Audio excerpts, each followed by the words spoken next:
سلام. شاید برای شما جذاب باشه که توی سایت‌های مختلف می‌بینید که چنین اسلایدرهایی وجود دارن و دوست دارید توی وردپرس اونها رو پیاده سازی کنید. امروز در خدمتتونم با آموزش اسلایدر رولوشن، افزونه اسلایدر ساز وردپرس، به خاطر اینکه من به دانشجویان قول دادم که واقعا یک پلیلیست احتمالاً براش تولید کنم.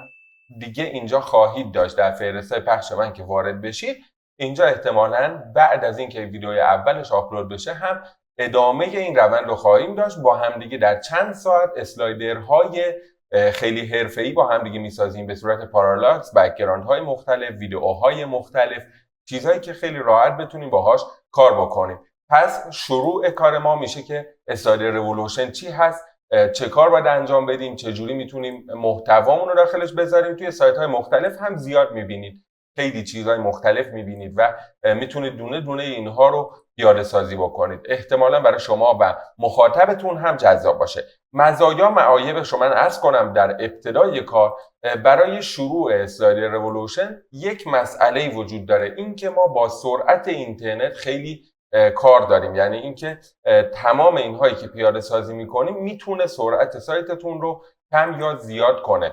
یعنی اینکه اگر از اسلایدر رولوشن استفاده میکنید احتمالاً سرعت سایتتون مقداری افت خواهد داشت و این موضوع خیلی طبیعیه. پس برای همه کسب و کارها نمیشه اجرا بکنی و معایبش رو دیگه چیز خاص دیگه ای نداره، ولی خیلی خیلی زیبا هست. توی سایت های مختلفی میتونید استفاده بکنید و کمکتون میکنه که بهتر سایتتون دیده بشه، آدم ها بهتر باهاتون ارتباط بگیرن و غیره. بریم شروع کنیم. اگر بخواید دلاری بخرید کافی اسلایدر رولوشن رو توی گوگل سرچ کنید، از اینجا وارد بشید. فکر میکنم الان هولوش مثلا $60 باشه. البته در تاریخ، البته اونها چیز ندارن دیگه، یه مقداری تورم و اینها دیگه وجود نداره براشون، ولی توی این تاریخی که داریم با هم دیگه صحبت میکنیم که برای 100 تا سایت و اینها میتونی بذاری. الان برای یه دونه سایت $39 یوروی در واقع سالیانه هست. 89 یورو برای 3 تا سایت، برای 100 تا سایت 239 تا که لایسنس میده. یعنی شما میتونید بخرید، لایسنس تهیه کنید و در واقع این کار رو انجام بدید. مارکت های فارسی هم این رو داره و از پرشن اسکریپت هم میتونید دانلود کنید. ولی مشکلی که دارن، پرشن اسکریپت اگر خواستید دانلود کنید دیگه شما طبیعتا چیز رو نخواهید داشت، دموهایی که الان دیدیم با هم دیگه رو نخواهید داشت. من همین رو اونجا سرچ میکنم توی پرشن اسکریپت، اینتر میزنم، الان پیداش کنیم. اسلایدر رولوشن نسخه 6736ش الان فارسی شدهش هست.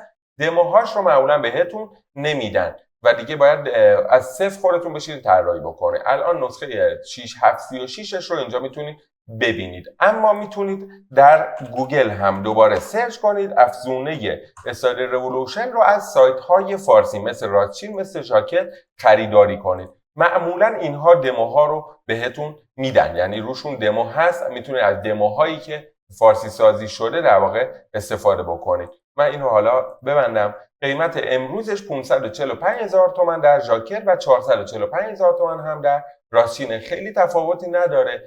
بشینید نگاه کنید که اینجا در واقع پرسش و پاسخ‌های این مردم عزیز رو بخونید، ببینید که اگر سوال شما هم اینجا باشه دیگه بهتون بهتر جواب بده و قبل از خرید حتما پرسشتون رو مطرح کنید و جواب بگیرید. خب ما به فرض اینکه دیگه الان میخریم یا اینکه دانلودش میکنیم دیگه تفاوتی نمیکنه برامون. اگر خواستید از پرشن اسکریپت دانلود کنید یا از مارکت ها بخرید دیگه با نسخه انگلیسیش همکاری نخواهیم داشت. من دیگه سایت رو باز میکنم. الان این روند در واقع کارم تموم بشه و من یکی از سایت هامو باز میکنم. تفاوتی هم نمیکنه. الان یکی از سایت ها میخوام پیاده سازی بکنم.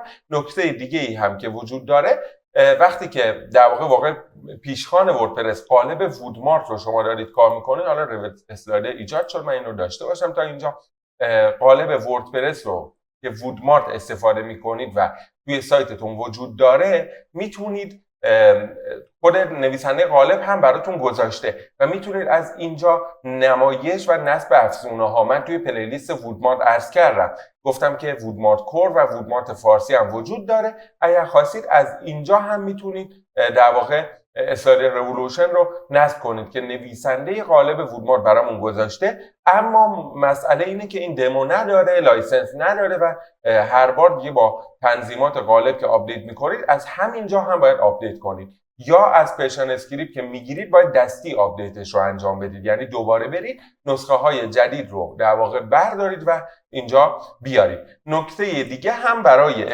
استفاده از افزونه های پریمیوم اینه که با ویروس توتال حتما افزونتون رو چک کنید، یعنی از هر جایی که دانلود میکنید، حتی این که من دارم الان بهتون میگم مثلا امن هست و این اتفاق میفته، ولی از هر جایی که شما دانلود میکنید افزونه های غیر از مخزن وردپرس، یعنی به غیر از اینها رو از جاهای دیگه ژاکت، راشین، هر جایی که به شما افزونه و قالب میفروشه حتما فایل زیپ رو به وسیله آنتی ویروس ها چک کنید که بتونیم حداقل من باب امنیت ویروسیش حداقل خیالمون راحت باشه. پس ویروس توتال رو بذارید انجام بده. نزدیک 61 تا تقریبا آنتی ویروس مختلف بررسی میکنه، اگر مشکلی وجود داشته باشه همینجا بهتون میگه. این یک مسئله. و مسئله بعدی که برای نصبش اونی که فایل زیپی که در واقع دانلود کردید رو به راحتی اینجا ریوسلایر رو میگیرید، نصب میکنید و منتظر میمونید تا آپدیتتون تموم بشه. اینم الان تقریبا فکر میکنم تموم باشه و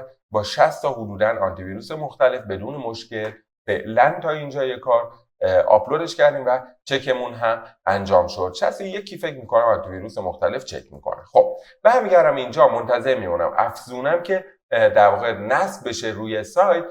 توی بعد از فعال سازی توی منوی نویگیشن سایت برای ما اسلاید رولوشن ایجاد میشه و آوردنش توی المنتور یا توی صفحه های مختلف هم مسئله بعدیه که باید یک بار بسازیمش و هر جا میخوایم این رو نمایش بدیم. الان من فعال کردن افزونه رو میزنم توی قسمت افزونه های من که دیگه طبیعتا ایجاد میشه اسلاید رولوشن، اینجا میبرتمون به قسمتی که حالا وجود داره و میتونیم بسازیم. من دونه دونه اینها رو خدمتتون عرض خواهم کرد. پیشخوان رو دوباره باز میکنم، اسلاید رولوشن اینجا میاد و تنظیمات خاصی هم نداره. تمپلیت ها رو هم اینجا میتونید ببینید که حالا از کدوم بخواید ایده بگیرید. توی سایت خود اسلاید رولوشن هست حالت های مختلف، قالب های مختلف رو باز کنید برای ایده گرفتنتون، یا اینکه میتونید در زبان فارسی هم اینها رو استفاده بکنید و طبیعتا تغییرش بدید. یعنی اینکه بخواید دمو رو ایمپورت کنید هیچ اشکالی هم نداره. برای دموی اسلاید رولوشن ما این مشکل رو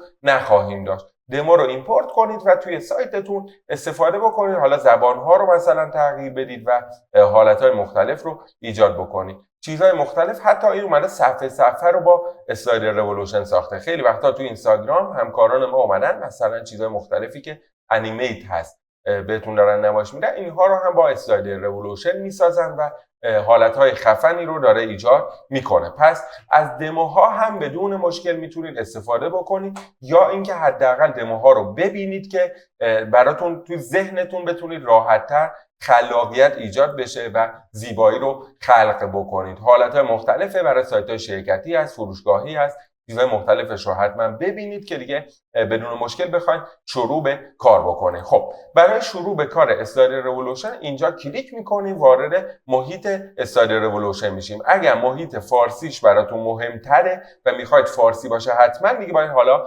خریداری بکنید و نسخه فارسی شده رو از مارکت ها، چون ما حالا از پیشن اسکریپت گرفتیم اینجا یه مقداری برامون انگلیسیه و ممکنه مثلا دوست نداشته باشید. ایمپورت های دستیتون رو میتونید از اینجا وارد کنید. از قسمت منوال ایمپورت دستی در واقع یک فایلی بهتون میده، از روی دمو اینجا آپلود میکنید و ادان ها رو هم اینجا با همدیگه یک بررسی داشته باشیم. ادان ها چی هستن؟ معمولا افکت های اسلاید رولوشن به صورت افزونه های اضافی شما میتونید نصب بکنید. مثلا حالت بیفور افتر یک چیزی رو میخواید اینستال کنید، میزنید ادان رو اینستال میکنه و اکتیویت میکنه و خواهید داشت. الان من 36 تا ادان اینجا دارم، از بیفور افتر میتونم استفاده بکنم. همه اینها رو میتونید استفاده کنید. مثلا افکت های شیئی هست، مثلا امواج پارتیکل دیگه ذره‌ای، امواج های مختلف، مثلا حباب های مختلف هست. چیزهای مختلفی رو اینجا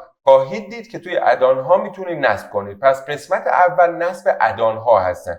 ادان ها برای اجرا نیاز به افزونه مادر دارن، یعنی حتما شما باید افزونه استادی رولوشن رو در واقع نصب داشته باشید که بتونه از ادان هاش استفاده بکنید. نکته دیگه مثلا پانوراما هست، سوشال شیر هست، چیزهای مختلفی رو شما به عنوان ادان طبیعتا میتونید نصب کنید. خیلی تمیزه، خیلی عالی میشه. شیپ براس هم عالیه، برس هم عالیه. ببخشید دیگه اینجا چی داریم؟ آخر اسلایدر در واقع پستاتون رو میتونید نمایش بدید، لاگین پیجتون رو روی اسلایدرتون میتونید نمایش بدید.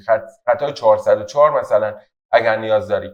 برای افکت های تایپ میتونید استفاده کنید، ادانش رو نصب کنید که توی قسمت ادان داشته باشید. فکر میکنم همه رو اگر نصب کنید خوب میشه و اینجا بهترین حالت در واقع المان رو میتونید داشته باشید. بریم ماژول ها هم با همدیگه ببینیم. ماژول ها چی هستند؟ ماژول ها همون حالت های دمویی هستن که شما میتونید اینستال کنید و اینها رو تغییر بدید. یعنی ماژول ها رو از سایت اصلی انگار میبینیم و میاریم اینجا نمایش میدیم. مثلا اگر من خواستم اضافه کنم اینجا میزنم و اینجا اینستال ماژول رو میزنم، ادانش رو نصب میکنه و بعدش هم خود ماژول رو نصب میکنه و تمپلیت رو اینجا خواهیم داشت. الان برای ما یک تمپلیت کامل ایجاد شد که توی قسمت در واقع پیشخوانمون این رو خواهیم داشت. من دوباره وارد پیشخوان وردپرس میشم که با هم دیگه کار کنیم، این رو ببینیم.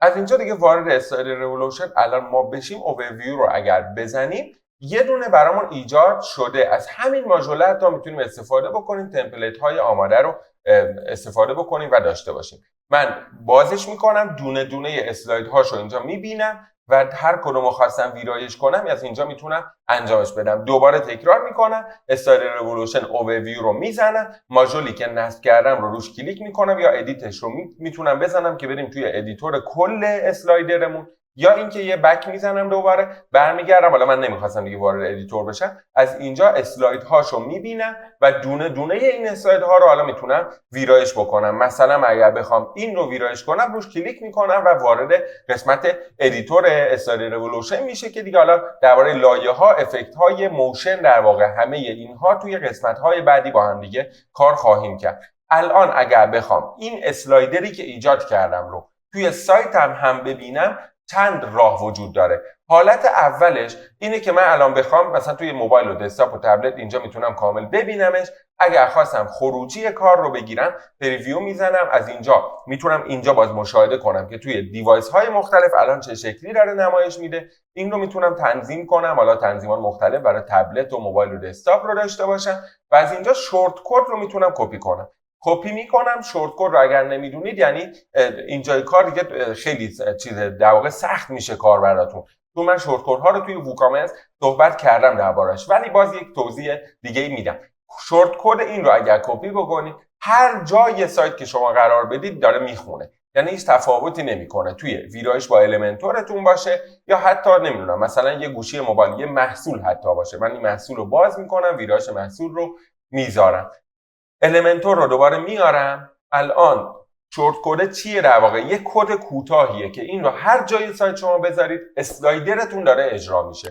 این رو تو ذهنتون فعلا داشته باشید. پس طریقه اولش میشه شورت کد. دومین راهش اینه که در واقع استایل رولوشن رو که شما نصب کنید خودش برای المنتور در واقع یه دونه چیز میاره، المان میاره و این رو میتونید توی صفحه رها کنید. از همینجا میتونید اسلایدرتون رو اد کنید که اینجا نمایش بده. الان من اسلایدرم ایجاد شده، بعدا میرم این دونه دونه اینها رو میتونم تغییر بدم. پس یه دونه حالت اولش بود که میتونید از المان استایل رولوشن 6 استفاده کنید توی المنتور، یا اینکه کد کوتاه بیارید. کد کوتاه هم توی المنتور بدین شرح در واقع اینجا کد کوتاه رو میذارید، برمی‌دارید اینجا نمایش میدید و کد کوتاهی که کپی کردین رو اینجا پیست میکنید. الان دوباره استایل رولوشن ما ایجاد میشه و اجرا میکنه. این یک مسئله ای بود. دوباره من این رو چپچین کنم که اینجا ببینیمش. رو اسلایدرمونم چرا حالا نیومد؟